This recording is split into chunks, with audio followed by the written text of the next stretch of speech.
Hey, good morning, good afternoon, wherever you're at. This is going to be a video about attaching 5/8 inch fold over elastic to the bottom. This is a tie side circle skirt that I have actually already attached to the fold over elastic to the top on a cover stitch machine and made the little ties. I've already run the seam down here, so you have a raw edge on the bottom, and you know this will kind of pop a little bit, but what I'm going to do is show you a technique to give this bottom edge here, instead of just hemming it or running it through an serger with a rolled hem. I'm going to show you a technique to actually make this kind of ruffly on the edge and give it a very, very professional, pretty finish. So this is kind of like a little skater skirt, I guess you would call it, or you know, whatever. Nice thing about the ones that tie on the side is that they're adjustable. This does have stretch on the top, so it can fit up on the waist or a little bit lower, more towards the hips. But the length is, it's probably, let's see here, from top to bottom, 4 inches. You could do it longer if you want, depends on what the legalities are for who you're making this for. But what we're gonna do is we're going to run fold over elastic on the bottom hem, and I'm gonna show you a little technique to really give it that extra little pop that you want. So I use 5/8 inch. That's my go-to. Been using it for over 20 years. I buy it from Elastic by the Yard. They do not pay me to mention their product. I am not a influencer, but I like their product.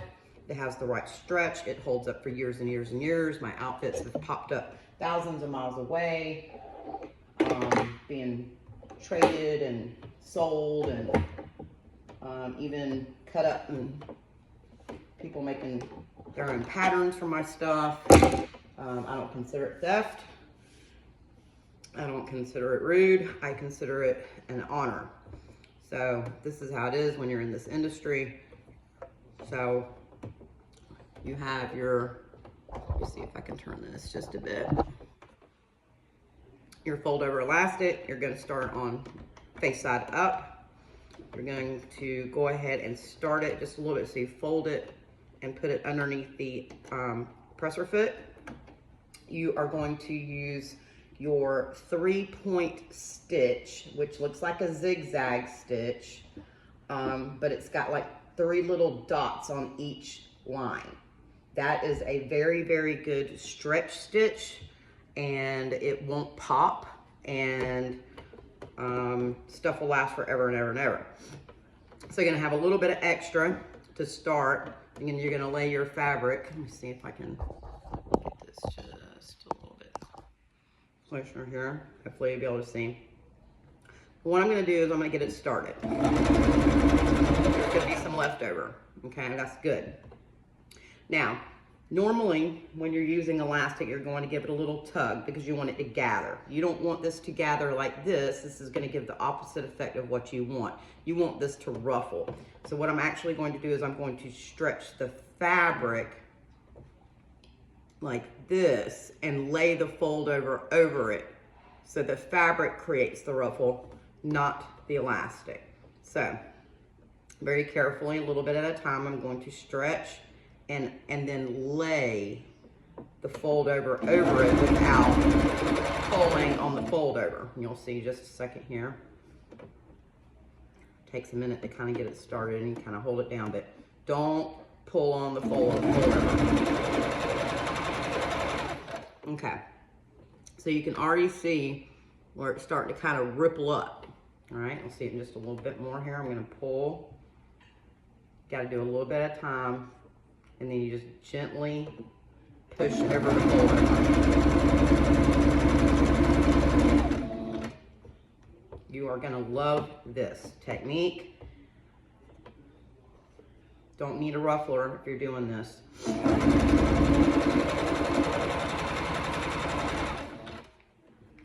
They're like, oh my God, she's pulling on the fabric. That's a no-no.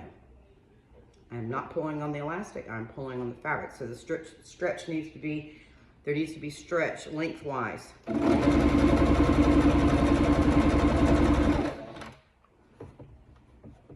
Okay.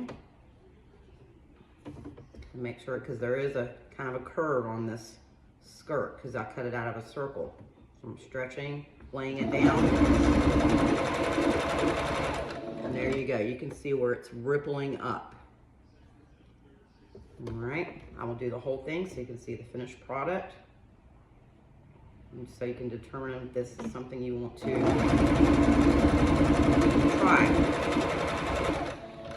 I first did this with Barbie doll clothes back in 1978.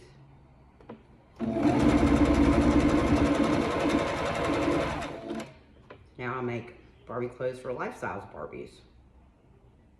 Pretty good trade, I think.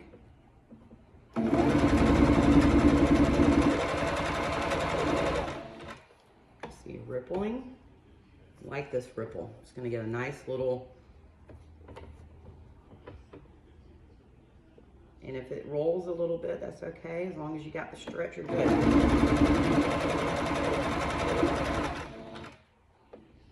Technique and finish is everything.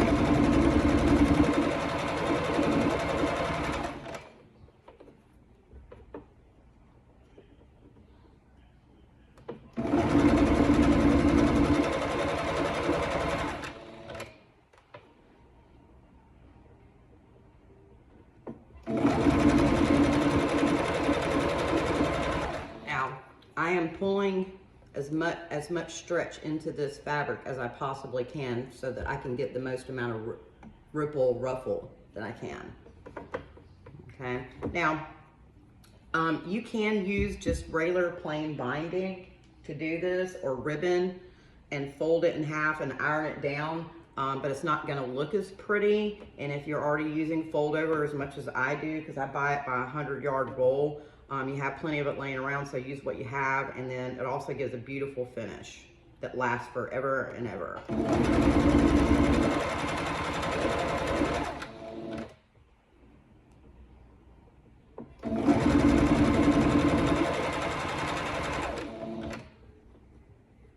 I'm pulling on it as much as I can with these fingers back here.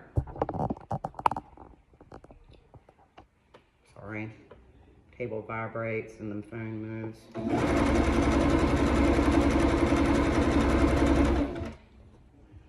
Big pull.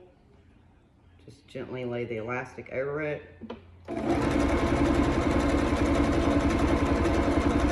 Literally just going into the channel onto the crease in the fold over. So I'm pulling and laying. This could be done with fishnet, spandex.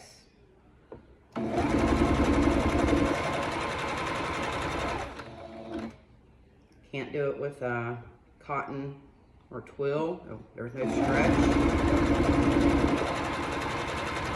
This is actually kind of a very soft jersey stretch. Had a piece left and I was like, oh, I'll make something with that because it's super soft and it's kind of cute. It's like a tie-dye. It's pink and white. Not too much longer. And we'll show you. And you can see it rippling up. And watch that ripple come right out of the machine. Stretch, and I have like this dexterity that I use, like, I don't know how to really explain it. I use I guess it's muscle memory at this point because I've made thousands of thongs. Stretch, and then lay.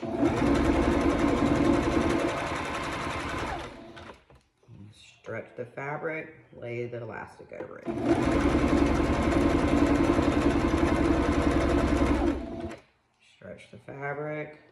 Lay the elastic over.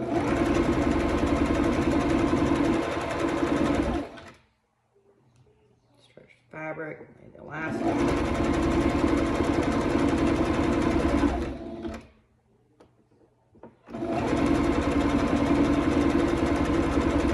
It's gonna be super cute, y'all. It's worth the wait.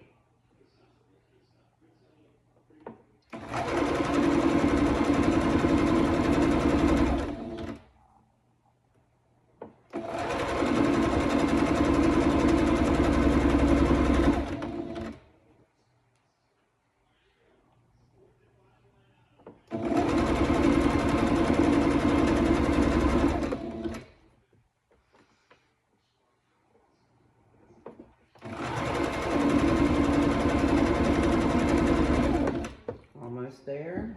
Make sure I've got slack on my FOE. Stretch. Good grief. There. Get old like me, these things are not as easy.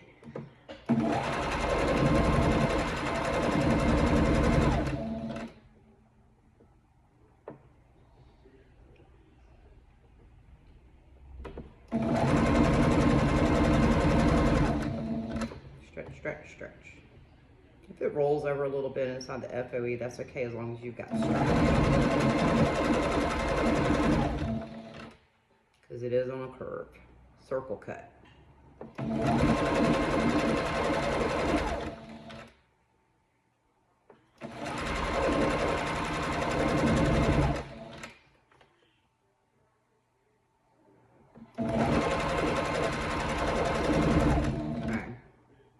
Here we go. Then you're going to run it across the end to maybe an inch or so to be able to finish it properly. Okay.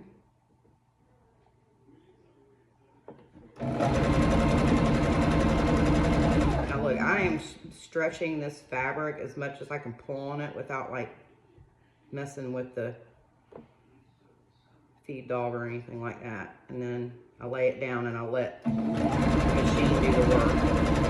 I've got my finger securing the fabric, the fold over to the fabric. So I'm still stretching. Okay, and here's the end, and I'm gonna give it one more little tug. And no tug on the very end of it. Okay, run it over about an inch or so. Handy dandy little sharp scissors. Okay, then you'll have this like little piece on the end right here, and you can just feed it into the machine, fold it over on top of the existing elastic, and nice and neat. Get it where it lined up so it's not going to look ugly. Ooh. Make sure your threads are good after you cut. And you're just going to basically lower the pressure foot over there and jam it up. And then sometimes you might have to move it just a little bit.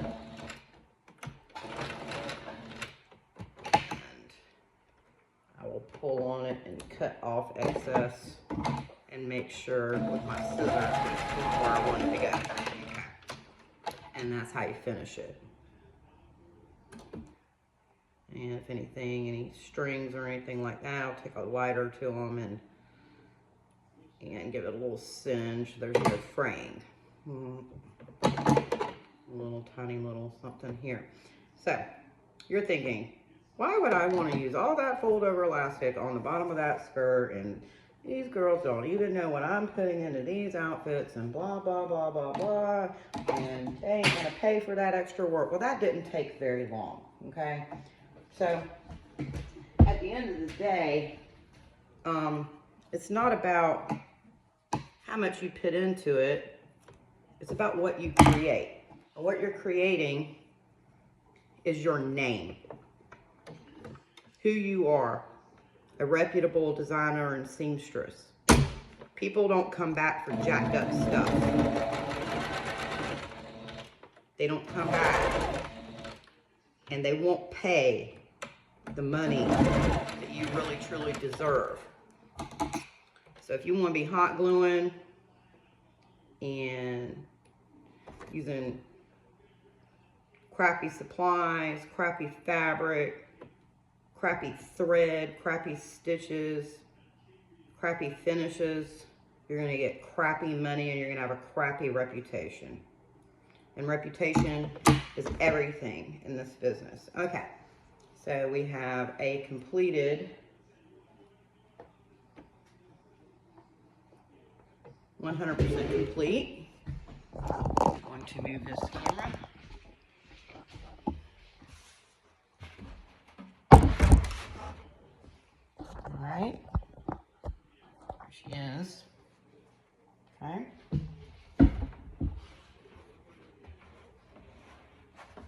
This ties up on the side. Tied in the back, tied on the side. This is a larger skirt because, well, this mannequin, if any of you that have this torso mannequin, understand at this point that her waist is like way small. So, there you go. So now, there you go. Nice, cute little ruffly back, and you can play with the ruffles a little bit. But now you've got that pop. Otherwise, it just would have been lifeless, boring little skirt. And then if you want to, you can stone it all up. You can stone the band here. It's stretchy. This can be dropped down on the hips, you know, whatever. On a girl that's small, you know, if once it fits up a little bit better, you're going to have a little bit more ruffle. But super freaking cute. And you can even stone the trim here. Get some of those AB stones. Put them about like 2 inches apart. If you're feeling froggy, you can even put them on here. Iron some patches on. Do whatever you want. But the devil's in the details. Finishes everything. Trying to help you guys out because I know you're out hustling. We're in going into a recession right now. And one thing that is pretty much recession proof is bars. And another thing that's pretty much recession proof is beautiful women. So the prettier you make them, the more money they make, the more money you make. And there you go.